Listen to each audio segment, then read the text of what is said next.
Hey man, it's your boy the star, Mr1dimple. We're there doing some freestyles. Yeah man, it's your boy Lafresqo, 555, when they're changing this life. Wagwan. Yeah. Check out all that beat, boy. Omwe hamugara msina sendi mwedzwa pera pakuda renji apa padheni madhoni ari kuchemera madhindi panobuda noti dheti machipsi mazepi. They can get me child kupinda fear kusara ndiri innocent nana chiti mi wife panomesana na Millicent amagurima be humble me decent love get chalingo mudigira wo present. Yeah, man a first star gangster.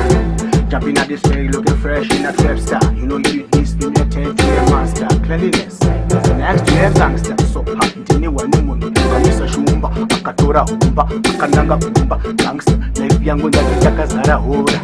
Alright, na ukana mwaka kumbafa piste ye kunzaka wakawaziri ye kondi nyaka ke kunzaka ye kunesha kachira pupa na kupatoraka chemasi ndakachanga fukananga sanevaza kone makoma necho mnenge mkundi diskasa mama ye sister tukone sichota mama kasa wakase mkandi tarisa msafunge ndakapusa Check out all that beat, boy. iwale mafuza Pauda kutambo wakabata. Pauda kutambo wakabata. Pauda kutambo wakabata. Chimoko kanya katamba. Pauda kutambo wakabata. Pauda kutambo wakabata. Pauda kutambo wakabata. Nichamba kana nimamba.